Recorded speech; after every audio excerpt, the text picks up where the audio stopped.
What is up, team? Welcome back to another episode of the Red Storm Rapid Reaction Podcast. I am Cole Latchaw, filling in for Pat Kane. Shout out to Coach Pat Kane, wrapping up his high school basketball season for the breaking out the company credit card for microphone, headphones, hashtag production value, baby. But coming to you guys today, wanted to revel in this glorious Johnny's Day as St. John's beats number 15 ranked Creighton 80-66. Best win so far of the Rick Pitino era. Really a potential resume building win for March Madness. Fingers crossed, hopefully, maybe. I want to apologize to you guys for not being around for the last month. Trust me and Pat were just as equally upset with the 2-5 record since we last spoke as you guys were.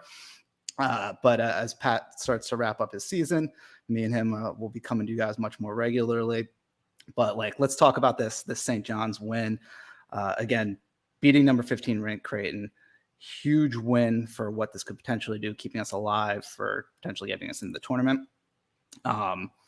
Obviously, it's been kind of a rocky last month, a rocky week since last Sunday's loss to Seton Hall.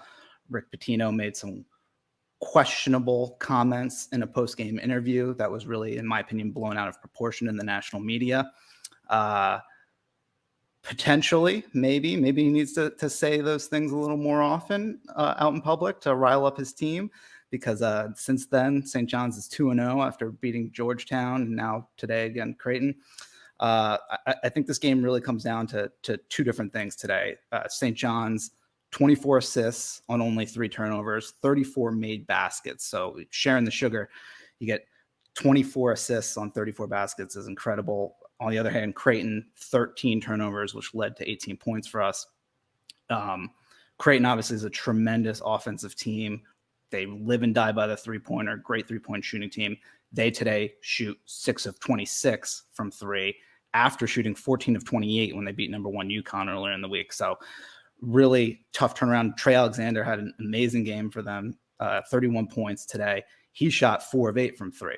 So you have the rest of the team shooting 11% on 2 of 18 shooting from deep. Like that's just not going to cut it. And obviously it's a sort of double-edged sword. Was that us playing great 3-point defense? Was it St. John, or was it Creighton having a cold 3-point shooting night? Maybe a little bit of both. Obviously, there were some open 3-pointers that were missed.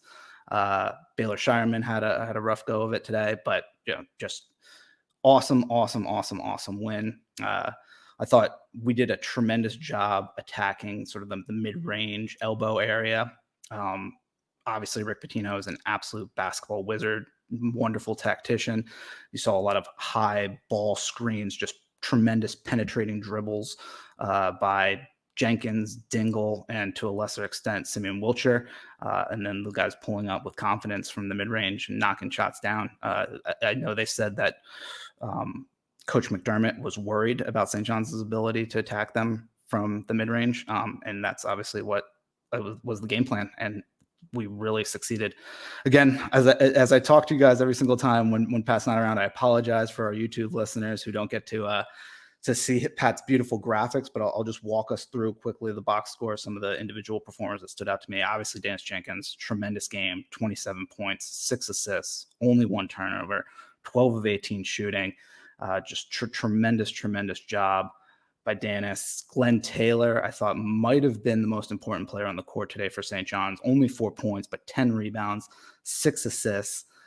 Just great defense on Baylor Shireman, who, as an aside, what a punchable face that guy has. Sorry, maybe I shouldn't say that, but he's on that list of guys that you just want to boom.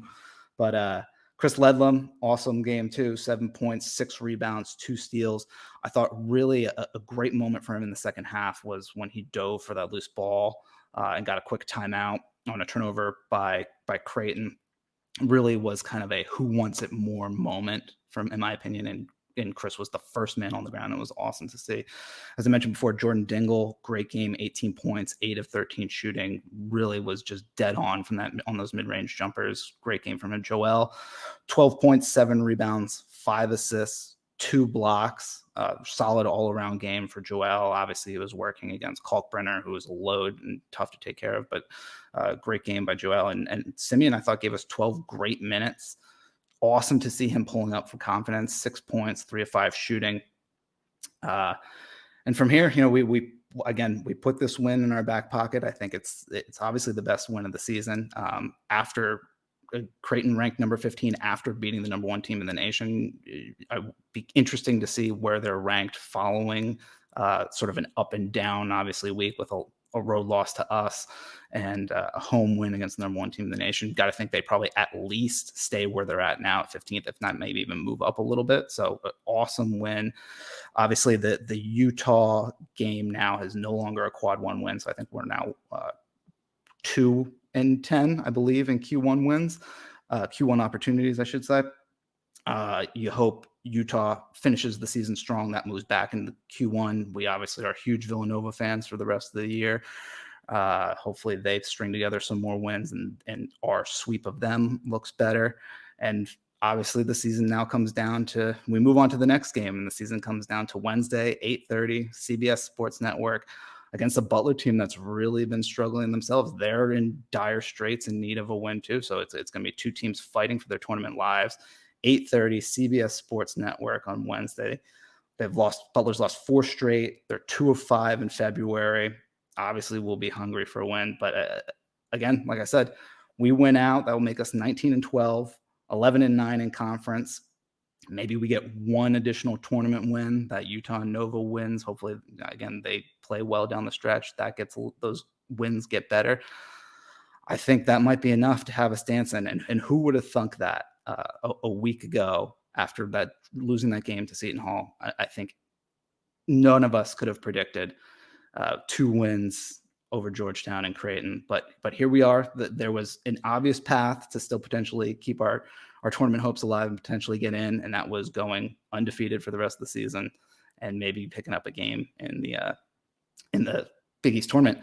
And here we are. We've got 3 games left. 2 of them are gimmies against a terrible Georgetown and a terrible Butler team. Or I'm sorry, terrible Georgetown and terrible DePaul team, and 1 on the road. Hinkle Fieldhouse, tough environment. But again, Butler really struggling lately. If we can win on Wednesday, I think the whole fan base will be back on board. So fingers crossed for that. Happy Johnny's Day to everybody. For Joel Soriano, I'm Cole Atchall. Talk to you guys soon. Peace.